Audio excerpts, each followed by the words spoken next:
Hey guys, I don't know if these are tips or hints or just commentary on how I like to operate CW. Okay, I was thinking about that, and I feel maybe I was a little harsh on you guys. And regarding specifically your pen and paper, I think I said no, not ever, and then I relented and said, well, once you get beyond 10 words per minute. And I still feel that way. However, it depends on what you want out of CW. My comments are geared toward those who want to become conversational and be able to have a rag chew, you know, at whatever speed, 10, 12, 15, 20, whatever. Yes, there are those out there with your speed, and there are those out there like me who enjoy slowing down, you know. It's nice for a change. And I like to help people learning CW. But my comments are geared toward that conversational CW at whatever speed. And if your objective and goal in learning CW is just to be able to operate contests and things like that, where, believe it or not, if you can only comfortably operate at 10 words per minute, you can do a contest at 18 or 20 because it's a standard exchange. You'll learn what the exchanges sound like, and at any speed you'll be able to recognize it, you know? So, but in conversational CW, I wish my furnace didn't start. I forgot to turn it down. You need to lose the pen. And I do recommend 10 words per minute. That's when you set your pen and paper down. And, okay, what do you want to do with CW? You want to be able to prattle on it at like 20, like I enjoy doing? That's my most comfortable speed. In the relaxed QSO, I highly well, I can't say I recommend, but I really enjoy the use of punctuation. You know, like if I were going to say Bob and Tom, you know, I got to reposition things. I like the comma in. If I were going to list names, Bob, Tom, and Jane, I might like to say Bob, comma, Tom.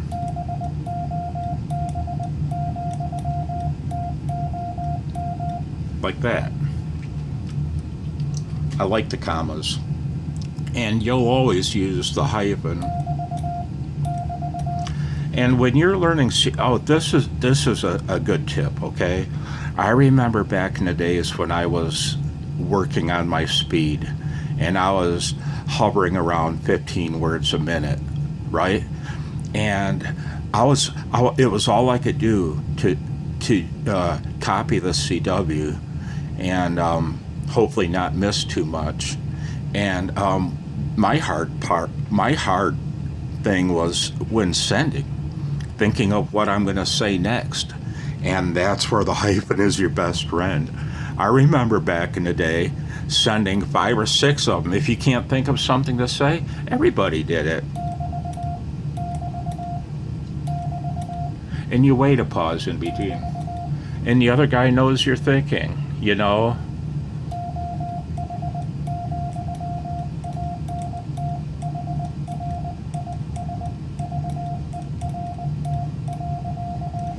Whoops. So I said antenna here is vertical with a period. I sent a comma, then antenna here is a, yeah, you know. So the comma, the hyphen, and the period. Those are the only two you'll really, I don't think I've ever used, and the question mark. Those are the only 4 punctuation marks you'll ever need to know. There's a tip for you. I'm telling you, that's all you'll ever need to know. I've never used anything else in 47 years of CW. Okay? 4 punctuation marks. That's Blozo's tip of the day. Regarding the straight key thing, I can't tell you what you should do. It depends again on what your interests in CW are. You want to work some of the straight key activities and such, and you just have an interest in straight keys, then by all means start out learning on the straight key. But again, if you intend to use a keyer for most of the time and the straight key some of the time, do not learn on the straight key only. Use your keyer too.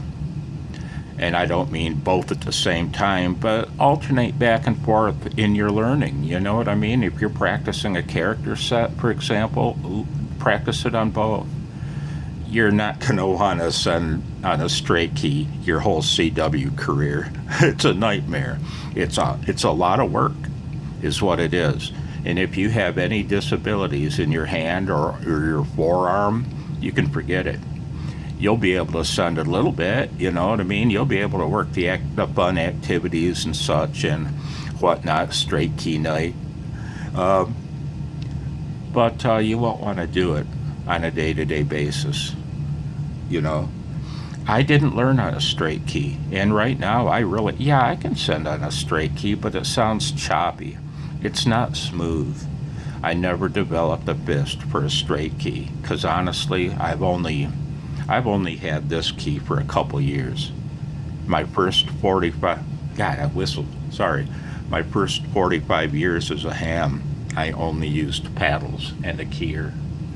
Although I've only had these for 10 years, I used my homebrew paddles. So anyway, enough said about that. Next tip. I think I might have steered you wrong. If you make a mistake, all my comments were geared toward 20 words per minute plus. If you make a mistake and misspell a word at 15 words a minute, yeah, go ahead and send a string of dits, you know. Like, say I was going to say hi, and I said ho. You know, I called you a ho. I like to send only 3 dits, but the thing is, it's the dit timing that tells the other person it's a mistake. Otherwise, the 3 dits would be the letter S, right? I'm going to send the word ho and then the 3 error dits, okay? Listen to the timing.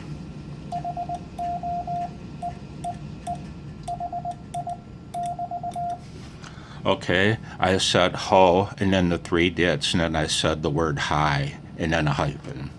Want to hear it again? Whoops, let me try that again.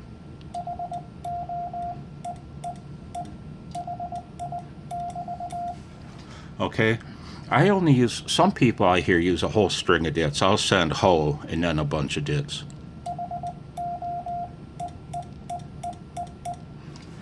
You know, you just don't need it. There were 6 dits.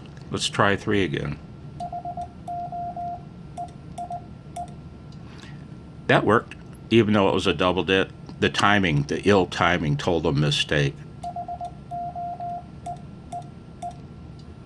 Okay, got it.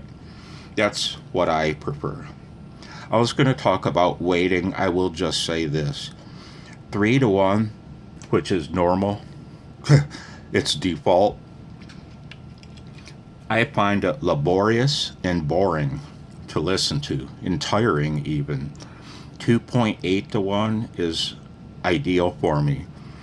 And that's the DUT ratio. So 2.8 to 1, your DAs are no longer 3 times as long as your dits. They're only 2.8 times as long. I find that a little bit crisper sounding, more pleasant to listen to, less tiring, and I can copy much faster with a lower weighting like that. Oh, and this is why I'm posting this video with not too many tips. Only one tip. The punctuation. You'll only need those 4 characters your whole life. Well, a few tips here, but lastly, a recommendation. There's always worry with those learning CW that you'll never find anybody slow enough to QSO with. And I understand your concern, and I agree with you. There aren't enough people sending slow CW, but I can only speak for the 40-meter band here because I don't go looking for slow CW. But I do know on 40 meters up between 7.100 and 7.125, the slow speed ops and the slow speed nets tend to operate there. And I would like to make a recommendation. I belong to a QRP club called the NAQCC. They focus on QRP, yes, but they also focus on two other things: simple wire antennas and CW. And more specifically, CW sent on a straight key. But and that's why I no longer operate the sprints anymore. It ran its course, for me. And also, I have trouble operating on a straight key. And you get twice the points in your sprints if you use a straight key. And it pissed me off. So anyway, it's an excellent club.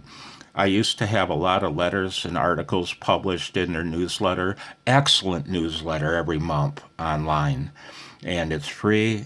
The NAQCC. And they have nets. They run QRS nets specifically for the purpose of helping people who are really slow. They have 5 word per minute QRS nets and such. So check them out. Once you get on, well, check them out now. NAQCC. Google it. You'll find them. That's about all I had to say for now. It's long enough. It's 12-minute long Babel video. CW Babel. But, yeah, I'll keep jotting things down as I think of them. And, yeah, just learning the codes with Blozo.